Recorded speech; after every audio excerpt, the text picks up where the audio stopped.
Thank you for taking time for Hemp. I'm your host, Casper Leach. On the program today, we are going to be talking about the evolution of hemp from Europe into America with Tod McCormick and Paul Stanford. And we're also going to be discussing the historical significance of cannabis and its cultural impact, as well as its economic importance throughout history. Todd, I tell you, I want to thank you for being nice enough to take a few moments and join us here on the big broadcast. It's my pleasure, Casper. Thank you for spending so much time on such an important subject. And Paul, I want to thank you for being nice enough to also be part of our family here on the big broadcast. You're welcome, Casper. Thank you. And today's topic we're kicking off is the evolution of cannabis in Europe and the cultural impact that it's had. And Todd, you and Paul both have a tremendous amount of input on that topic, and I thought we might open up with you. Well, Paul and I have both been studying hemp for a very long time. We were both fortunate enough to be very close to Jack Herer and work on his seminal book, The Emperor Wears No Clothes, with him. And when researching that book, it became really obvious to me that when you think back to, say, Columbus's time, when he discovered the New World, this was 300 years before the invention of the cotton gin. This was almost 400 years before the invention of this synthetic, like nylon, that we would go on to replace the cotton with. And when you think back to where Columbus was in 1492, much of his ship and much of everything around him, the clothing he wore, the paper he used, the ropes, the riggings, the paints, the varnishes, only came from the cannabis plant. And when you think about that, the cultural evolution of Europe is and was greatly dependent on their application of cannabis industrially. And I was asked a question yesterday what I thought was the biggest, basically, and best breakthrough for cannabis, and I had to say it was cannabis sativa L, because when the Indo-Europeans and the Asians started using cannabis as a textile, that's when human evolution really took off. You think, Paul? Yeah, I of course agree. You go back to prehistoric civilizations in Central Asia, and you see that cannabis is cultivated thousands of years prior to the written word. And then you look at the first text in China, in present-day India, and they both talked about hemp as being the most important crop. So it goes back, as we know, at least 12,000 years, and maybe more than 25,000 years, that cannabis has been cultivated by human beings. And, you can just look at a wolf and then look at a Chihuahua or a Rottweiler and know that we've changed that species a great deal over the past 7,000 years. So cannabis and humans have co-evolved just like that, each to meet each other's needs. And so our nutritional requirements perfectly match the amino acid profile and the essential fatty acid profile of hemp seed. And of course, cannabis flowers have THC and other chemicals that mimic brain and nervous system neurotransmitters. So we've co-evolved for a long time, perhaps longer than any other two species. So we have this symbiotic relationship that continues to this day. And it's a shame that, certain economic forces, starting about 100 years ago, started to spread a lot of misinformation about it. I have a large collection of cannabis antique medical marijuana containers. And what amazes me is that a lot of them, starting about 100 years ago, were marked poison. So I just wonder why, and cannabis has no lethal dose. You can take as much as you can possibly take and you're not going to die. So I just wonder why it was labeled poison 100 years ago. What do you think, Todd? Well, I think that in the way that they use the term might be a little bit different from the way we use the term now, whereas in a sense poison was more of a toxin, and they would put it on things that were just anything that could hurt your skin, hurt your in any way. Now I think of it at the highest degree of the definition of the word, like, you can kill somebody, but I think it was more like of something that could toxify or if you used in a concentrated manner, something you should be concerned about. When we launched the museum in Barcelona, Ben Dronkers, the gentleman at the museum, has a vast collection of medicinal bottles. And when you look back, I think that their use of the word poison was almost like a disclaimer, like their way of the little legal fine print. It's like, oh yeah, and by the way, there's the list of things that could happen. And I, like you, Paul, don't really see the toxicity of cannabis really makes sense per se why they would put poison on something that's not poisonous. But I think it could have just been the companies back in the time trying to cover themselves. Oh, yeah, that could be it. That could be it for sure. It's interesting in the news today. There's the news literally today is that hemp is used in over 25,000 products now, including the new BMW, the electric BMW that is getting all the news today and yesterday, has hemp in it, as does actually all the BMWs, Jaguars, Mercedes, even the Bugatti has hemp in it grown in northern Holland by the same gentleman, Ben Dronkers, that owns the hemp and marijuana museums located in both Barcelona and Amsterdam. And it's pretty amazing how he has been able to get hemp back into the commodities around him in Europe, because when the companies are looking for environmental alternatives to some of the products that they're already consuming, they are compelled under European environmental law to use products like hemp. And it's great to see these companies starting to embrace it. So now all of the more expensive lines of Mercedes and BMW have hemp in them. And it's an amazing what when you look at it, 20 years ago, none of those companies were using hemp. And I've been pressuring Ben to say, this is what has to happen in North America, because the farmers in America are being ripped off. 100 years ago, special interests came in after World War II and reorganized the way that the government did business. Everybody listening should take the time to watch a wonderful documentary called Why We Fight, because after World War II, the armament division of the military-industrial complex went crazy and basically took over our government. They waged wars all over the world, and they reorganized the way we were allowed as consumers to basically live. Because farmers, when you think about this, who had for generations since the moving of westward from the people that came here originally, as we went west, we planted hemp. All of our covered wagons were made out of canvas. When you have canvas, it was from cannabis, so all of this wild hemp growing in places like Nebraska is from the settlers. And when you look at the fact that now these same farmers are not even allowed to process the hemp growing on their property, it's a little ridiculous, because what happened is all of these big businesses after World War II came up with the synthetic solutions to hemp, helped to keep hemp outlawed, and have kept farmers basically in a stranglehold. And I often say that, marijuana prohibition is really about fuel, fiber, money, power, and the continued centralization of economic and political control. They just made up this whole marijuana myth to, have the economic markets concentrate on petrochemical alternatives and synthetic alternatives and things that are capital intensive. So most of us can't play that game. It takes tens of millions and hundreds of millions of dollars to drill for petroleum. It takes tens of billions of dollars to process it into fuel and other products. But you can get 300 gallons of diesel fuel from an acre of hemp with the residual 30 tons of fiber and 3 tons of food. And you just take that hemp seed oil, pour it right into your diesel engine, turn the key, and you can drive around. Back in 1916, the USDA put out Bulletin 404, which Paul is very familiar with. And what they try to emphasize is that in order to get the same amount of paper out of trees, the same amount of paper that would grow in 1 acre of hemp in 1 year's time would take 4 years of Douglas fir trees growing perpetually for 20 years to make the same amount of paper that farmers could get off of 1 acre of hemp grown in under a year.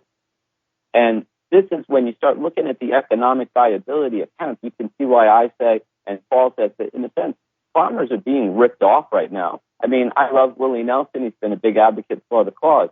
but those guys can have as many farm aids as they want. But until they realize that it's about hemp, that those farms were built on hemp and they weren't built on, cotton. I mean, cotton didn't come along for 300 years after we started settling this country. There wasn't a patent on a cotton gin until the 1790s. Yet slavery started in 1619 in Jamestown, Virginia, along with the passing of laws that said that farmers had to grow at least 10% of their land as hemp. Because what a lot of your listeners might not realize is that when Columbus arrived in this country, what he found was tobacco. What he expected to find and couldn't find was growing all over Europe and was cannabis hemp. And without it, he couldn't mend his sails, he couldn't mend his ropes, he couldn't repaint his boat, he couldn't get home. So sailors back 300-400 years ago had to set sail with barrels full of hemp seeds, because if they happened to crash somewhere that didn't have hemp, that was their main ingredient. That was their source material that they would be able to grow, be able to process, and fix their ships with. Without it, they were shipped out of luck, is basically what they were. And when these people landed in North America, what they immediately started doing was trying to plant hemp so that they could get independent of Europe. Because without hemp, we had to take all of our drug money, which was our tobacco money. We had to buy all of our blankets and our beddings and our everything cloth, everything paper, all of the ship sails, all of the ropes. We had to buy it back from Europe, which kept our country broke. So why our forefathers demanded that we grow hemp is so that we could keep that economy here. So we need it now in the 21st century as much as we needed it back in the 14, 15, 1600s. Yeah, it's really a matter of social and economic justice because, we don't need to give all of our money to the petrochemical companies. We can give it to our farmers. I would like to point this out. Anybody can go online and look at photographs of Dubai 20 years ago. It was a desert, okay? You go back to Saudi Arabia, Kuwait, before, Zapata Oil and Bush 1 started drilling there, and it was a desert. And all of the money that we have put into the petrochemical industry could have been spread out all over North America had one simple decision been made, and that was to allow the patent from Rudolph Diesel, which developed the diesel engine to run on vegetable-based oil. His concept with the diesel engine was to fit it into the ecosystem. He believed that he could create a machine that would run off of the vegetable oils created by the plants that grew from the soil it plowed. So it fit right in. But when we started fueling our machines with these dead dinosaurs, the Saudis got rich, the Saudi Arabia got rich, Dubai grew like a weed, but our farmers went broke. And the reality is this isn't an accident. This was corporate manipulation with our capitalistic economy, allowing our farmers to go broke. Because realistically, I think the government's enjoying taking their land. I think the government didn't like homesteading in some ways, and now they're going back there. They've created an economy that the farmers cannot compete in. And now when they can't pay their taxes, and they're not the ones getting rich like the guys in Dubai with the little cap on the oil well, well, they're losing their land back to the government, who's then selling it to mega corporations and parceling it out. And I think it's a manipulation of again, the capitalist system. The same government that said, go west and multiply, and you build a fence, you can keep the land, is now coming in and saying, sorry, we're going to create an economic situation you can't compete in, and if you don't like that, too bad, we want the land back. And I think American farmers should really start looking at this more realistically and being angry, because like I keep saying, hemp aid can be up there on stage with all the celebrity endorsements they want, but until they start telling the truth, until they start focusing on the fact that these farms were not built on the commodities they're allowed to grow right now, that they were built on the canvas-covered wagons that went west, they were built on the rope walks of Boston, they were built on the sail manufacturing that went on everywhere, all around the country as we tried to build our nation. That's what these farms were really built on. And realistically, this is what we need now. We need to be independent of these oil sources from Saudi Arabia. I'm really glad you're spending this time, because I really think that a lot of people, especially the people that use cannabis, don't really get the significance of what the hemp history really means. I mean, I believe that Paul does when he made the joke about what prohibition is really about, is about the lucrative industrial industry, making sure that there's no competition for them. But, that was no joke. That's not a joke. That's a tragedy. No, it is a tragedy. That's a great line right there. It's true, and it is, and that's the point that I think we're really trying to make, is that realistically, cannabis prohibition or marijuana prohibition has never really been about marijuana. I really think that it was more just a racial trigger, a racial lever they could use to take it away from people that would never have allowed them to prohibit hemp or cannabis. And anybody listening to this should really take a few minutes, if they're into the history, and go back and read the transcripts from the Ways and Means Committee before they actually, the House and Means Committee, before they, House and Ways Committee, before they actually passed what ended up being the Marijuana Tax Act, because they took 4 days of testimony. And for 3 days, they listened to a bunch of farmers and paint manufacturers and people that did not know that marijuana was this old English word hemp or cannabis, because the government had specifically used the term, like I would say it like this. Back in the 30s, if I had walked up to anybody listening to this and said, hey, they're going to make a plant called awesome illegal, you would have looked at me and said, I've never heard of a plant called awesome or marijuana. And if you had went and looked it up in every pharmacopoeia ever written or every encyclopedia up to that time, you would not find a plant called awesome, as did none of the farmers find a plant called marijuana. And with that said, the government was able to then usher in legislation under the nose of so many people that didn't realize what it was. And the director, the legislative council of the American Medical Association, he went so far as to write Congress and berate them, saying that what you're doing is going to serve no good purpose whatsoever, and how far it may prove to deny people the benefits of a medicine that is yet foreseen is impossible to tell. And that was a very poignant remark, because it ended up becoming the truth, because the government prohibited what they didn't even understand at the time. When the government stepped up and prohibited what they were calling marijuana, they didn't even know what THC was. They thought that what got us high was something was called at the time the Adams 9 compound. And they didn't even know what THC was. They didn't know how safe it was. They didn't know how effective it was medicinally. They just basically listened to the social, the economic influence of these big companies and passed these laws that were not good for the people in society, but were great for big business. And marijuana laws have never been about protecting society from marijuana. Governments will let you drink till you have cirrhosis. They'll let you smoke cigarettes until you have black lung. They don't care about you. But what they care about is economic, these people that put them in power and put them in office. Well, of course, I completely agree with that. You know, there's this false dichotomy that we have. We believe that hemp and marijuana are different plants. And the fact of the matter is, they are the same plant. They're cannabis sativa. And most of the strains that I grow in my Oregon licensed medical marijuana garden are mixes of indica and sativa variety. But, what they've done is they've prohibited the plant, where they allow the low THC hemp up in Canada and Europe. While, I'm sure it's good for the car auto bodies, and we do get some nice hemp foods finally for the first time in several generations that are on the shelves at the health food store. What they've done is they've bred these plants that have virtually no THC, less than 0.3% THC. And the way they've done that is they have bred out the flowers. And by breeding out the flowers, they've bred out the THC, but also the seeds. And it's the seed that we really need. It's really about hemp seed oil and its competition with petrochemical alternatives. If we could get hemp seed oil in from high THC plants that have lots of flowers and big buds, then it'd be 20 times more productive than these low THC dwarf hemp plants that they allow in Canada and Europe. Cannabis, marijuana, they all come from the same plant. And when we remove these artificial regulations that create this economic barrier to the full utilization of hemp fuel and fiber, then we'll see a complete reversal of this economic pyramid where the money will flow to the people instead of to a few people at the top. Well, I'd like to interject something. I had the great privilege of pre-reading a book that I urge everybody to go out and buy.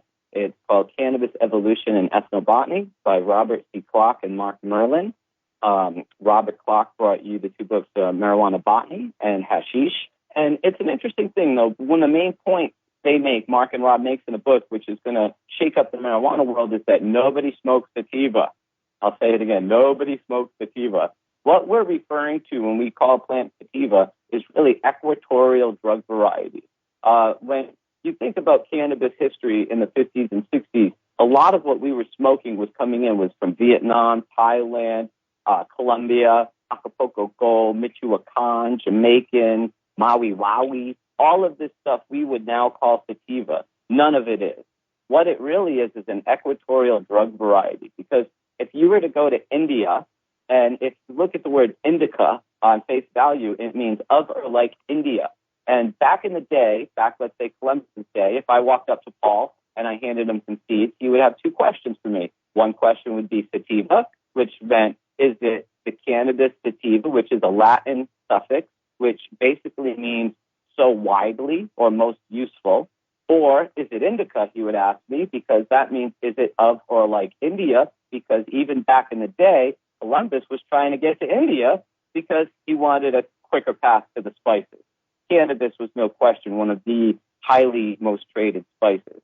And indica, grown near Goa, which is a very tropical southern tip of India, is very much indica. But it looks like and smokes like, it smells like what we call sativa, because what it really is a tropical southern variety of plants found in India that were cultivated and bred for drug variety. Now, as you get into northern India and places like the Himalayas, you get a dual-use plant. You get plants that, to this day, are turned into hashish, but then are also turned into the clothing and the fabrics and to some of the things that the necessities that are used by the locals in an industrial way. And, you know, the metaphor Paul was making earlier about Dobermans and Chihuahuas, I made years ago on Politically Incorrect, because I was being berated about marijuana use and hemp and medical, and I said, look, we all have seen dogs, okay? We know what a dog is. Cannabis is like a dog. There's a big difference between a Great Dane and a Chihuahua, and still a dog. And this is what we're talking about when we're talking about cannabis hemp. There are so many different varieties of cannabis, but there are other varieties that have higher THC and have still been used traditionally as a dual-use industrial and drug plant in the Hindu Kush Mountains, in places like Nepal and Malaya, all through India. And it's going to be, I think, hard for people that are used to the word sativa to get away from it. But literally what people meant when they said sativa in Europe was the Indo-European hemp variety. The question, what sativa was, is can I turn it into rope? Can I turn it into paints and varnishes? Can I turn it into fabrics and paper and things I need every day? Or is it indica? Is it going to get me high? And humans have taken cannabis everywhere all over the world. And when you look at the natural path that cannabis has taken, humans have been the one taking it with them. You know, a while ago you mentioned when they made marijuana illegal and how, I believe it was Dr. Woodward who represented the AMA. He went into committee and said, you can't make this marijuana illegal. It's cannabis. Cannabis has a lot of medical uses. Of course, the heads of that committee went to the floor of Congress and lied and said the American Medical Association supported marijuana prohibition back in 1937. But if you look at the transcript, the Speaker of the House then, as he was for over 30 years, was Sam Rayburn of Bonham, Texas. Sam Rayburn grew hemp back on his farm in Bonham, Texas. So he introduced and said, this is a bill about something called marijuana. So he didn't even know he was prohibiting a crop that he grew back home. But that was the whole purpose of renaming it marijuana, because nobody knew what that was. You know? So the congressman was voting to turn himself into a criminal. He didn't even realize it. Yeah. Not just the congressman. He was the Speaker of the House of Representatives. In fact, he was Speaker longer than any other person in U.S. history. But again, it's all about money and power. And we've got to re-educate people about the history of cannabis. And I know you were talking about Ben Drockers and the Hemp and Cannabis Museum in Barcelona and Amsterdam. I think Casper mentioned something like there's a marijuana leaf on a statue in Barcelona. Yeah, you know about that? If you go to Barcelona at the end of the Rambla, there is a statue that's very high with Columbus standing at the top of it pointing to the New World. And very suspiciously, or not, depending on how you look at it, we adorn statues with plants all the time. But it looks like, you'll love this, Paul, hemp stalk going up the side of the statue, and at the top of the hemp stalk looks like a big 7-pointed hemp leaf. And anybody listening to this can go right on Google and search for high-resolution images of the statue of Columbus in Barcelona and see for yourself, and you tell me what you think those patterns of plant leaves look when you consider what plant was responsible for so much of that ship. People listening might not know it, but I served 5 years in federal prison because after California changed their law, I became one of the first people they arrested for growing medical marijuana. And it astounded me that, they will lock up somebody that has no criminal record and grew flowers with people that murder and create mayhem and the worst and think it's okay. And when they treat us like we're criminals for simply really growing flowers and being a farmer, it's the worst assault on our liberty that's possible. When you listen to people in America talking about, losing their gun rights, it's silly because they've already lost their right to grow a flower. And honestly, if you were ever going to stand up for the sake of anything's liberty, it would have to be for the sake of a flower to grow, because that's really what we're talking about when we're talking about hemp farming and we're talking about medical marijuana and cannabis use as adults. It's really just about growing flowers and not being afraid to grow the seeds that the earth has given you in light of the government holding a gun to your head and saying, be afraid of me, be very afraid of me. Well, we have about 1 minute left. I regret to say we would love to have you back again, Todd. Thank you for having me on very much. And Paul, thank you so much. And you guys, it's always great listening to you, and you putting out the information is really what the whole earth needs. So thank you from the bottom of my heart. And it really has been an informative and an enjoyable presentation on hemp from Europe to America.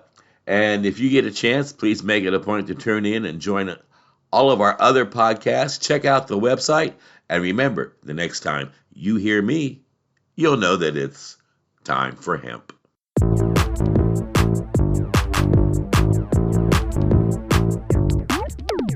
Look at all that money. Yeah, the money that they spent. Take another look and take some time for hemp. Don't cut trees for paper, 'cause it hurts the environment. Stop deforestation, yeah, it's time for hemp. Grow an acre of hemp makes 20 barrels of oil. No need for pesticides to poison all our soil. People got no food, they got no clothes, they got no rent. Well, it's time for hemp. Throughout Earth's history, hemp's been used, no mystery. Hemp is legal to pay your taxes for more than a century. Check your faxes, the founding fathers made sense to me. It's time to grow hemp legally. It's time to grow hemp legally. It's time to grow hemp legally. Think of all the uses, it's money that's well spent. Right now, no excuses, it's time for hemp. Sustainable green industry, that's our intent. A better place this world will be, it's time for hemp. Fuel and food and clothes and soap. Housing, cars, yeah, cars, no joke. Henry Ford built a car of hemp. It's time for us to do it again. People be employed, balanced farming as it's meant. Right now, it's time for hemp. Hemp is the first necessity of wealth and protection of the country. Words of Jefferson Thomas. He grew hemp, why not us? It's time to lift the hemp ban. It's time to lift the hemp ban. Yes, we can. Yes, we can. You can make a difference. Yes, we can.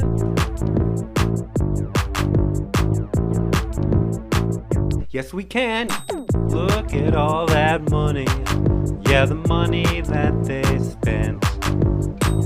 Take another look and take some time for hemp. Don't cut trees for paper, cause it hurts the environment. Stop deforestation, yeah, it's time for hemp.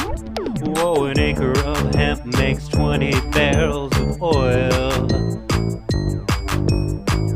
No need for pesticides to poison all our soil. People got no food, they got no clothes, they got no rent. Well,